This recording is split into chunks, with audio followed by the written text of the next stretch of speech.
So आपण sewage treatment बघत होतो, त्यातलं आपण प्रिलिमिनरी ट्रीटमेंट बघितलं, देन प्रायमरी बघितलं आणि आता आपण सेकंडरी ट्रीटमेंट जे बायोलॉजिकल ट्रीटमेंट आहे ते बघणार आहोत. ओके, सो जे प्रायमरी इफ्लुएंट जो आता प्रायमरी ट्रीटमेंटच्या वेळेला जो मिळाला होता, it is now passed in to large aeration tanks.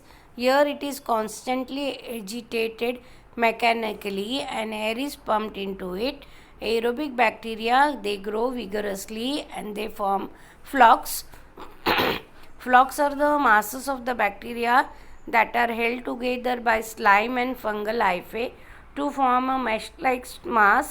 Okay, this aerobic microorganism consume the major part of the organic matter which is present in the effluent as they grow there, and due to this the biological oxygen demand, that is the BOD of the effluent, is significantly reduced. Okay, secondary treatment he biological treatment आहे जी आता आपल्याला primary ट्रीटमेंटच्या वेळेला जो primary effluent होता त्याला मोठ्या मोठ्या एअर असलेल्या टँकमध्ये, ज्याला एरिएशन टँक म्हणतात, त्याच्यामध्ये पास केले जातात. आता या ज्या टँक्स आहेत मोठ्या असतात पण त्यांना हलवले जातात मेकॅनिकली, त्यांना जोरजोरात हलवले जातात आणि त्यामध्ये एअर पास केली जाते किंवा पंप केली जाते.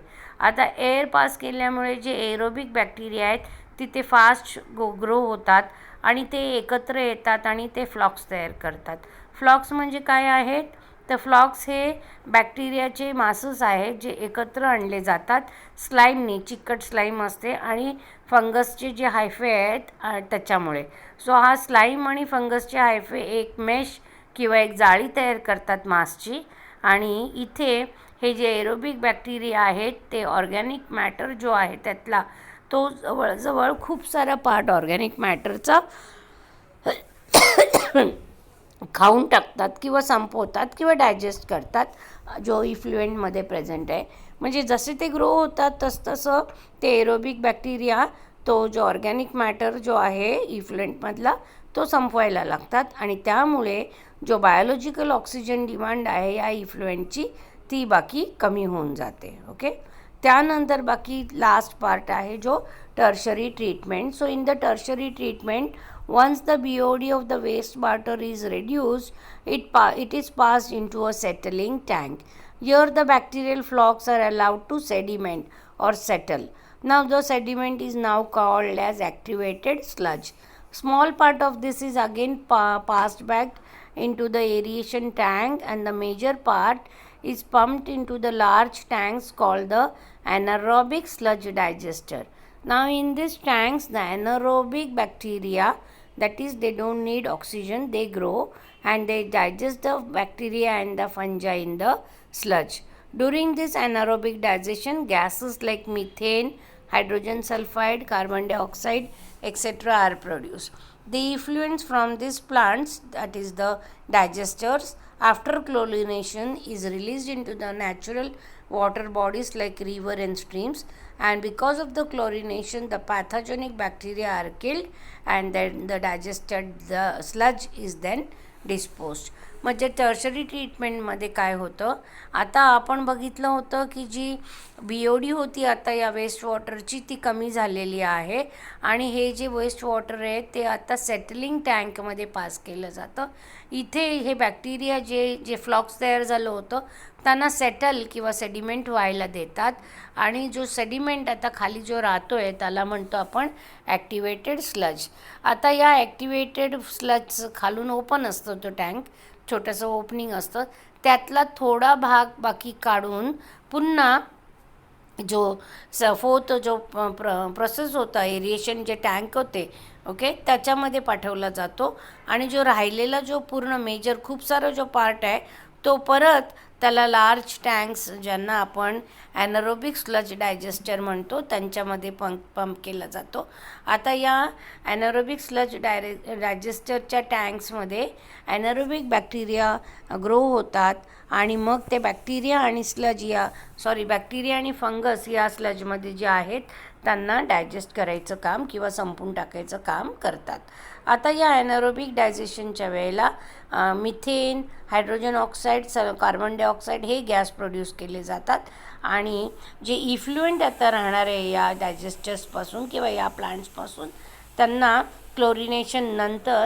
क्लोरिनेशन केलं जातं आणि मग जे काय राहील आता ते क्लिअर आहे किंवा त्याच्यामध्ये आता पोल्युशन राहिलेलं नाही आहे. ते बाकी मग जे आपल्या वॉटरच्या बॉडीज आहेत जसं पॉन्ड्स रिव्हर्स आणि स्ट्रीममध्ये हे टाकले जातात. ओके, किंवा सोडलं जातं ट्रीटमेंट केल्यानंतर. तसेच टाकायला अलाउड नाही आहे. सो क्लोरिनेशनमुळे जे पॅथॉजेनिक बॅक्टेरिया आहेत क्लोरीन टाकल्यामुळे ते मरून जातात आणि हा जो आता डायजेस्टेड स्लज आहे तो नंतर डिस्पोज केला जातो. Okay, now we will see the chart for this, how the diagrammatic representation of the wastewater treatment is done by the different stages. So see, पहिल्यांदा वेस्ट वॉटर आहे, त्याचं पहिल्यांदा काय होतं, फर्स्ट स्टेप काय होणार, प्रिलिमिनरी ट्रीटमेंटमध्ये पहिल्यांदा स्क्रीनिंग केलं जातं. त्याच्यानंतर स्क्रीनिंगमध्येच परत दुसरा प्रकार जो आहे त्याच्यानंतर पहिल्याच प्रकारामध्ये प्रिलिमिनरीमध्ये ग्रिट सेटिंग केलं जातं आणि मग इथे या प्रिलिमिनरी ट्रीटमेंटमध्ये जे हेवी सॉलिड्स आहेत ते रिमूव्ह केले जातात. ओके, त्यानंतर बाकी प्रायमरी ट्रीटमेंट होते. प्रायमरी ट्रीटमेंटमध्ये सस्पेंडेड जे सॉलिड पार्टिकल्स आहेत त्यांना रिमूव्ह केलं जातं. नंतर बाकी या प्रायमरी ट्रीटमेंटमधलं जे सस्पेंडेड सॉलिड्स काढून टाकल्यानंतर त्याला सेटल केलं जातं त्या सुवेजला आणि सेकंडरी ट्रीटमेंट होते. सेकंडरी ट्रीटमेंटमध्ये जे मोठे मोठे ॲरिएशन टँक असतात त्यांना ॲजिटेट केलं जातं किंवा शेक केलं जातं. तिथे एरोबिक बॅक्टेरिया ग्रो होतात आणि शेकिंगमुळे किंवा एअरमध्ये असलेले जे एअर पास केली जाते आणि म्हणून एरिएशन टँकमध्ये एरोबिक बॅक्टेरिया ज्याची ग्रोथ होते आणि मग त्यानंतर काय होणार, एरोबिक बॅक्टेरिया ग्रो झाल्यानंतर त्यांचं पार्शियल ॲक्टिवेटेड स्लज तयार होतो. ओके, आणि हा जो ॲक्टिवेटेड स्लज आहे त्याच्यामध्ये नंतर त्या ॲनारोबिक बायोरिॲक्टर किंवा डायजेस्टरमध्ये टाकलं जातं आणि त्याचबरोबर तिकडे ट्रीटमेंट जी टर्शरी ट्रीटमेंटमध्ये जे ट्रीटेड इफ्लुएंट जे एरिएशन टँकमधून येणारे ते वॉटर परत रिसायकल केलं जातं आणि जे ॲनारोबिक डायजेस्टरमध्ये ॲनारोबिक बॅक्टेरिया ग्रो होते आणि मग हे जवळजवळ सगळेच बॅक्टेरिया आणि फंगसला डिस्ट्रॉय करतात किंवा त्यांचं डायजेशन करतात आणि जो स्लज केक आहे तो रेडी टू डिस्पोज आहे. त्याच्या आधी त्यानंतर आपलं अजून एक ट्रीटमेंट केली जाते, ती काय आहे,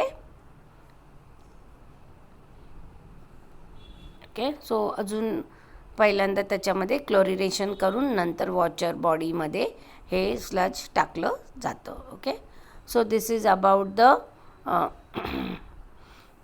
sewage treatment. Okay, now we are going to start with the microbes in the energy generation. Now many developing countries, they are encouraging for the installation of the biogas plant to meet our requirement of energy, and biogas is used as a domestic as well as industrial fuel. It is a non-conventional and renewable source of energy and it is obtained by microbial fermentation. The biogas, it is a mixture of methane, that is CH4 about 50 to 60%, carbon dioxide about 30 to 40%, then hydrogen sulfide about 0.3% and other gases like CO, N2 and H2 in traces. Biogas is highly inflammable and it is used as a source of energy. आता आपण micro organism जे energy जनरेशनसाठी वापरले जातात ते बघूया. खूप सारे developing कंट्रीमध्ये बायोगॅस प्लांट्स आपल्या एनर्जी रिक्वायरमेंटसाठी इन्स्टॉल केले जातात. त्यातला जो बायोगॅस जो आहे तो डोमेस्टिक त्याचबरोबर तो इंडस्ट्रियल फ्युल आहे, तो नॉन कन्व्हेन्शनल आहे, रिन्युएबल सोर्स ऑफ एनर्जी आहे आणि तो मायक्रो ऑर्गॅनिझमच्या फर्मेंटेशननी मिळवला जातो. बायोगॅसमध्ये काय काय आहे तर मिथेन आहे, मग जवळजवळ 50 to 60% मिथेन आहे. कार्बन डायऑक्साईड 30 to 40% आहे आणि हायड्रोजन सल्फाईड 0 to 0.3% आहे. आणि दुसरे जे गॅसेस आहेत CO आहे, नायट्रोजन आहे, हायड्रोजन ट्रेसेसमध्ये आहे. बायोगॅस बाकी हायली इन्फ्लेमेबल आहे आणि तो सोर्स ऑफ एनर्जी म्हणून आपण वापरतो.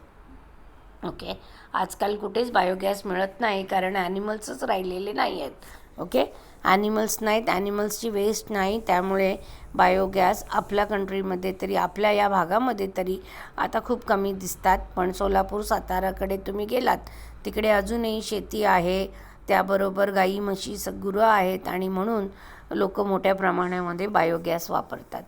Now the plant waste and the animal waste, domestic waste, agricultural waste, municipal waste, forest waste are all commonly used for the biogas production. Cattle dung is the most commonly employed substrate for biogas production as it is a rich source of cellulose from the plants. प्लांटची जी waste आहे, मग animal waste आहे, domestic waste, ॲग्रिकल्चरपासून येणारी शेतीपासून जो waste निघणार आहे, municipal waste, फॉरेस्टमधलं waste, हे सगळं बायोगॅस प्रोडक्शनसाठी वापरलं जातं. आणि त्यातलं जो मेन सबस्ट्रेट जो बायोगॅस प्रोडक्शनसाठी वापरला जातो तो आहे शेणखत. ओके, शेण म्हणता येईल, खत नाही, सॉरी.